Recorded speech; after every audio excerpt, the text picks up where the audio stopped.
राज्य मागासवर्ग आयोगाची आज बैठक होणार आहे, त्यामुळे बैठकीमध्ये नेमकं काय घडेल याकडे निश्चित सगळ्यांचं लक्ष असेल।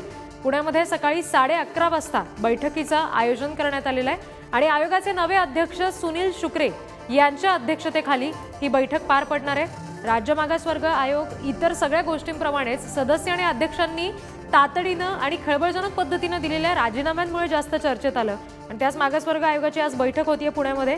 नवीन अध्यक्ष जे आहेत सुनील शुक्रे त्यांच्या अध्यक्षतेखाली ही नवी बैठक 11:30 वाजता होणार आहे। बैठकीत काय होऊ शकतं आपण बघतोय। मराठा समाज खुल्या प्रवर्गाच्या सर्वेक्षणाच्या कामाचा आढावा या बैठकीमध्ये घेतला जाईल। आयोगासाठी कंत्राटी मनुष्यबळ जागा उपलब्ध करून देण्यासंदर्भात सुद्धा चर्चा होणार आहे। आयोगासाठी वाहनं, लॅपटॉप, संगणक याची खरेदी होण्यासंदर्भात सुद्धा निर्णय घेतला जाईल। ओबीसींच्या मागण्यांच्या आधारे शासनाकडून आलेल्या पत्रावर निर्णय घेतला जाईल।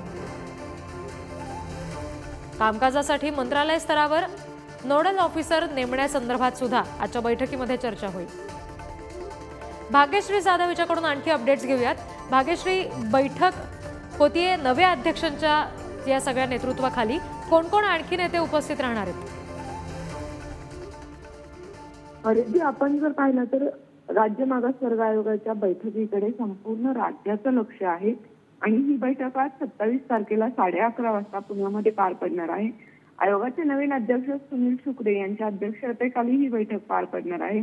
या बैठकीमध्ये खरं तर मराठा समाज आणि खुल्या प्रवर्गाच्या सर्वेक्षणाच्या अनुषंगाने या कामाचा आढावा घेतला जाण्याची शक्यता आहे आणि या बैठकीला कारण गेल्या काही दिवसांपासून राज्य मागासवर्गीय आयोगाच्या बैठकीमध्ये जे मतभेद आहेत ते चव्हाट्यावर आल्याचे आपल्याला पाहायला मिळाले आणि त्यामुळे अनेक सदस्यांनी राजीनामा दिला आणि यामुळे हा आयोग खरं तर चर्चेत आला आहे आणि आजच्या या बैठकीमध्ये खरं काय होतंय आणि काय चर्चा होती हे पाहणं खूप महत्त्वाचं ठरणार आहे। निश्चित, आणि बैठकीचे पुढचे अपडेट सुद्धा तुमच्याकडून घेऊच। धन्यवाद दिलेल्या सगळ्या तपशिलांसाठी।